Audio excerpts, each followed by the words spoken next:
Hello, my friends. Welcome back. Today we're doing something that I think you'll love. We are expanding on our luxury vinegar series, and we are doing four incredible vinegars. We're doing a dark raisin, a golden raisin, a sherry, and a sweet vermouth. And for those of you who make it to the end, I have one more bonus, and I'm not going to say what it is, but if you miss it, you're going to be sad about it. That's all I have to say about that. Let's just do it. As always, I made a printable that's going to share everything that we cover today except for the bonus. The bonus will be in a printable of its own. So we'll cover that at the end. This printable is significant. It is 17 pages, not including the bonus. Why? I'm not doing that to drive you crazy. I'm doing that because my goal isn't to teach you how to make one thing. My goal is to make sure that I am teaching, to the best of my ability, the entire technique so that you can take what I give you and run with it. And in order to do that, I have to give you all the information. I just think that if I don't do that, I'm setting you up to fail, and I don't want to do that. So the printable it's a big one today. It took me forever. I hope you like it. I hope it's helpful, and it is going to be linked in the description box below the video. What do we need to get started today? Now, one of the things we need, absolutely without exception, are vinegar mothers. Well, what's our source? I have sitting here a bunch of vinegars that are homemade here. So all of my vinegars come from, all my vinegar mothers, that was a fly. I'm sorry. Honestly, all of my vinegars come from here because I make a lot of vinegar and I make all different kinds. So I just grabbed a bunch of vinegars that had mothers that are easy to grab, and I have them sitting here. If you don't already have a ridiculous amount of vinegar mothers hanging around like I do, I will link a source for you. And I can also tell you that you can buy vinegar that already has the mother in it. That is further behind because that is an inoculated vinegar, but it doesn't have the actual mother that you can pick up and move. Will it get you there? Yes, it will just take longer. So if you're not in a rush, go that route. And then as you go, I gave you all the directions to keep things going because once you start these vinegars, that's why there's so much instruction. It's because I'm not giving you the vinegars, the recipes so that you can make one bottle. I'm giving you them so that you can keep them alive and you have these sources of incredible flavor in your larder when you want it.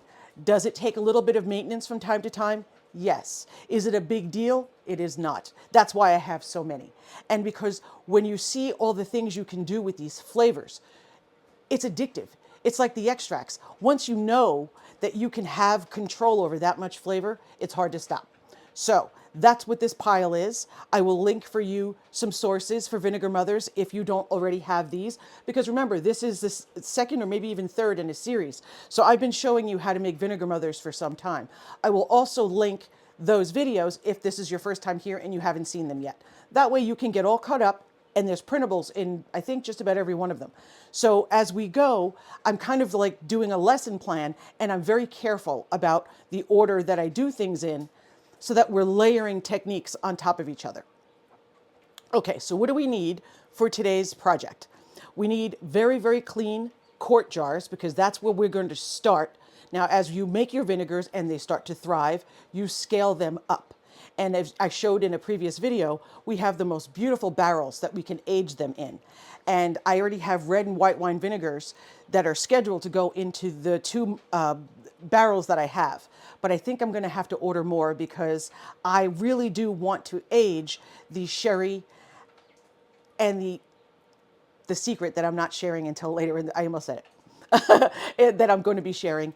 It's going to improve with age, and I really think that the aging in a barrel is going to make it even more special. Do you have to do that? No. You can just keep your vinegars going in a nice big gallon jar as you age, as they age up and they scale up for you, and you keep feeding them. You take what you need when you're cooking, and then you just keep going, and it just becomes part of the routine and the system of your kitchen. So what do we need for today's projects? We need raisins. Now, very simple, just simple old raisins. We're doing dark raisins and golden raisins. That seems like a weird thing. Why did I choose that? Well, because when you make vinegar out of raisins, specifically the dark ones, it almost takes on a balsamic vinegar flavor. And it is so good.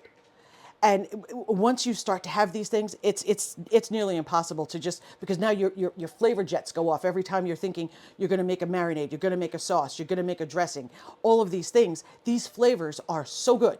So it has a very balsamic vinegar-esque feel to it. And that's because balsamic vinegar is made with grapes. Raisins are grapes. So they very much have a lot in common. The golden raisins is a much lighter and almost floral, and it's beautiful. Sherry, I'm sure you've probably had sherry vinegar in the past. It has a beautiful flavor. Definitely got a kick to it, and I think it's delicious. I love it as it when there's. Do you see the fly has the nerve to land in my flowers? Go away! Speaking of flowers, the flowers are in. It's actually a cup, but I'm using it as a vase. And Rebecca, one of our friends here on the channel, made this for me, and I love it so much. Inside is a beautiful flower, but that's actually crafted into it. And she sent this to me, and I love it so much that I had to put flowers in it. I have flowers in it very often, but I brought it out today because I think it's beautiful. She doesn't seem to agree that she's really an artist. I disagree. I think it's incredible, and I loved it, and so I brought it here. And the flies are attacking my flowers, and I'm not happy, but that's neither here nor there. So we've got sherry. Now, I have two different, what do you call these things? Wow, my brain came to a screeching halt. I think I even heard it. Vermouth. Sweet vermouth is what we're using. I brought both because I wanted to show you something. Sweet vermouth has, it's got a lot of flavor to it. It's got an herb flavor in there. It's got a sweetness. This will be one of your favorite vinegars you've ever made. I think all of these today are going to be your favorite vinegars you've ever made. However, I do not recommend doing the same with white vermouth. I've done it, and it wasn't worth the effort. Now, I use vermouth to cook with. I use it in sauces. I love this stuff. I always have white vermouth on hand because it's a really nice way to deglaze a pan. It's great stuff. I tried it in a vinegar. It didn't stand up to the acid. It just didn't. So for that reason, I just wanted to show it to you. It's great to have on hand, not for this project. So you stay over there and be banished. In fact, I'll move you so I don't make a mistake. And we've got sherry. Now the sherry that we're going to use for this, we want some of that natural sweetness. So, but we don't want it to be sugary. So we're going to use cream sherry, and that's important. When I tested it, that came out the best. So we want cream sherry, sweet vermouth, dark raisins, golden raisins, and the secret for the last bit that we'll be sharing at the end. Let's get started.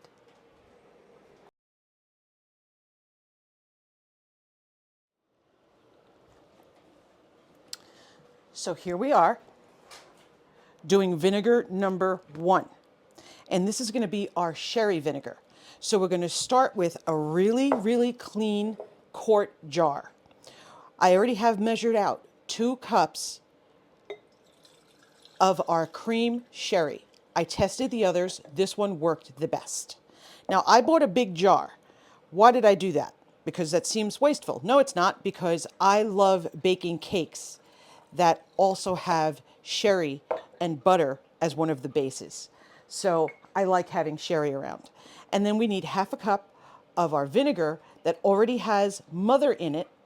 So I took this out of one of my big jugs, but because I can, I am going to grab an actual mother. Let's move these out of the way. I'm going to grab an actual mother out of one of my jars, and I'm going to put it right into this one. And that's just going to take us much further along, much faster. Now here is a vinegar mother. It's just this bizarre gelatinous thing, and it is wonderful. And once you get into the vinegar making process, you will have vinegar mothers coming out of your ears, and you will be able to give them away. If you're incredibly industrious, I guess you could even sell them if you felt so inclined, because there is a market for them. I have just way too much to do to start doing anything like that. I'm going to grab a ring, I forgot. Now, Okay, so we've got our rings. So now these are alive, and that's the point. We want to keep everything about this alive and thriving. So we want this mother that we put in here, along with the vinegar that also had mother in it, we want it to thrive. So we do not seal our jar. I use one of the rings that comes with the jars, and I just use, you can use paper towel as long as it's doubled over, and you can use just the ring to hold it in place. And that allows your vinegar to breathe. You're not going to believe this, but there's literally a fly walking on that camera. I am trying very hard not to lose my mind. Okay, okay. They're mocking me at this point. Anyway, so this is our sherry vinegar. It's going to take a while. All the instructions for how long this takes, how to go about feeding it, taking care of it. This is like a new pet. You will love having this. So that is our homemade vinegar, soon to be sherry vinegar. We're going to set that aside. Go on to our next one. That's the beauty of this. Once you have yourself all set up, you can just keep right on going. So our next one, we're going to put our label on, and it helps to have your labels done in advance so that you don't have to stop and run around like I just did looking for the rings, because I should know better, but I'm just a person. And I do a lot of stuff, so that means I make a lot of mistakes because I give myself plenty of opportunities. Okay, so there it is. We are labeled. We've got our sweet vermouth, remember, not dry.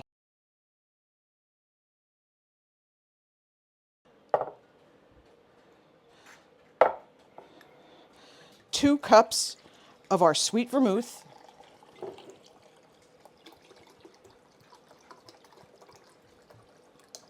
It smells good. Okay, so we start with the vermouth.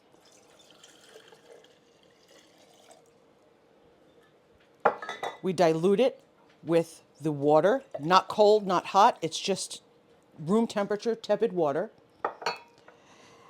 And half a cup of vinegar that already has mother in it, so it has to be raw vinegar.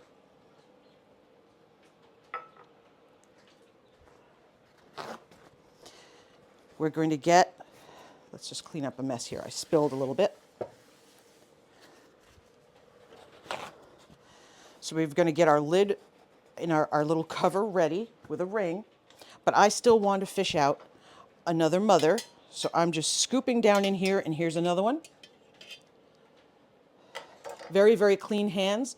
Look at that. Right on top. If it floats, that's nice. But I want to make sure we get it so it's not dry and sticking up. Okay, so see, the color is so similar. It's very important that these are labeled beforehand, because it would be very easy to mistake. It would be very easy to mistake the sherry and the vermouth. They're very similar in color. There we go. So we label in advance.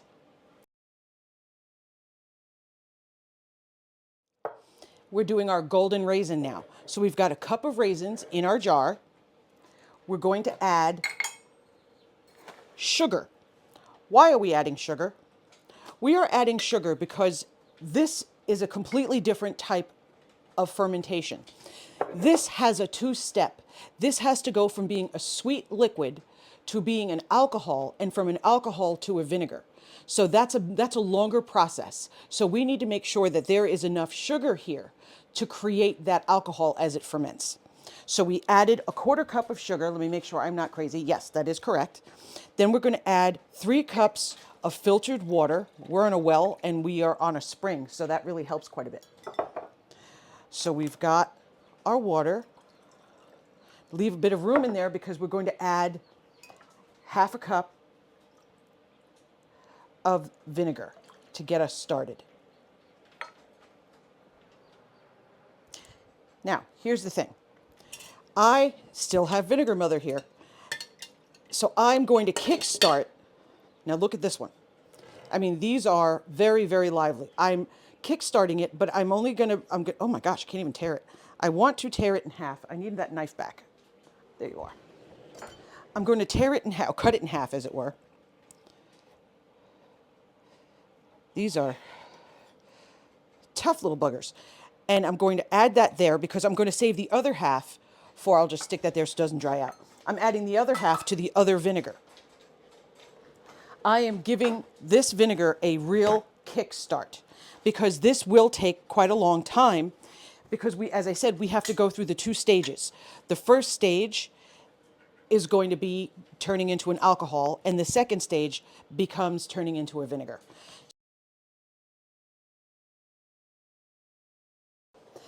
Our next vinegar is our dark raisin. On goes the label, probably crooked, knowing me. A cup of raisins.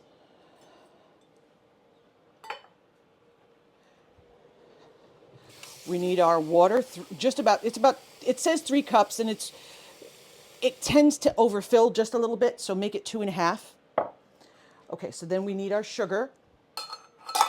We want a 1/4 cup of sugar because we are really trying to help this along to turn into an alcohol. Okay, so we've got 2 cups of water. And then here we've got the other, it's slightly under a cup. Here's the vinegar mother. And then we're going to put in 1/2 cup of our raw vinegar. I grabbed the 1/4 cup instead of the half, so there we go.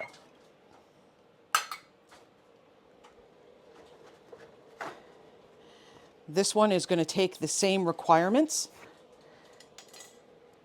the 2-step process from sweet liquid to alcohol, from alcohol to vinegar. Now you want to keep these stored in a place where they're not getting direct sun, they're not dealing with a lot of temperature changes or anything like that. And you're just going to keep an eye on them. And all of the directions for what you're looking for the entire process is in the printable that I've included for you below. So far,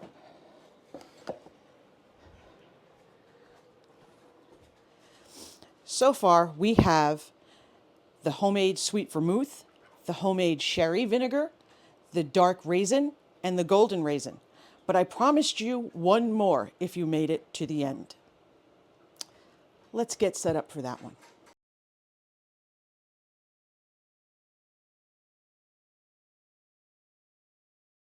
Those of you who made it to the end, I have my favorite of the collection. We are making port wine vinegar. This is going to be perhaps the best vinegar you've ever had in your whole entire life. And I'm telling you, it will take some time. It is incredible. If you were going to buy something like this, which I'm not entirely sure you could, it would be absurdly expensive. This is, when I tested it, we went through it so fast, I had to start over. I didn't even have a chance to collect my culture and keep it going because my husband is a menace. Neither here nor there. I'm not angry. We've got 2 cups of ruby port. That sounds weird, but that's right. So it's 2 cups.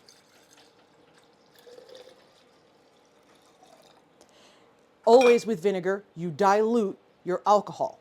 It is important. Even when you're feeding your vinegars, you never feed straight wine. Always dilute it. Dilute it with 1 cup of water. We are going to grab 1/2 cup of our vinegar. I keep grabbing the 1/4 cup, so that's why I'm dipping twice, because I have brain damage. And then we are going to fish out from our homemade vinegar. This one is white wine. We're going to fish out a mother. That is more than we need. Yep, there we go. I need a little bit more than that, my darling, but not that. Oh, there we go. That's perfect. There we go. Because this one is active. This is my culture, so I don't want to take too much from her. Once you get to taking care of vinegars, they become very much like your sourdough. which is our next bread series, by the way, when we're finished with our current bread series, which is baking with freshly milled grains. Anyhow, here we have the queen of the entire collection, port wine vinegar. Get this stuff going, keep it going. It does take time. These will become your friends because you have to look after them. I mean, if you're going on vacation for a week, please don't think you have to take them with you.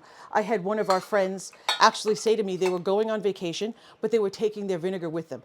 When I was done laughing, because it was the sweetest thing I've ever heard in my life, I had to say, you don't need to do that unless you're leaving for a really long time. And if you are leaving for a long time, I want to know where we're going because I want to go too.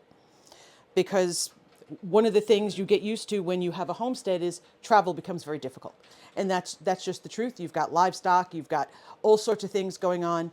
Travel becomes something that is the cost a bit, unless you have people who can come and know how to look after a homestead.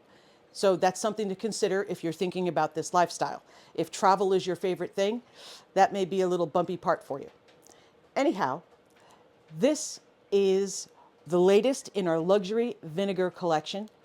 I am so excited. Please try these. They are incredible. The Printable is massive. It took me hours, but I'm proud of it. And I think it's something that would really benefit you to have in your binder, because once you master these techniques and you know the differences of how to create thriving vinegars, because there are some differences depending on what you're starting with, you can just keep going. And your larder becomes this flavor pantry, which is with the extracts and the infusions and the powders. That's what we're doing because our food should taste amazing. And our house should be the house where everybody wants an invitation to, period. That's how you make sure your kids come home, even when they're grown. The food's just great. Thank you so much. I'm so glad you're here. I enjoy our time together. It means the world to me. If you have any questions at all, please let me know. I'm happy to help. And I would love to know which one of these you think you'll try first. I'll see you next time. I love you. Mwah. It smells good in here.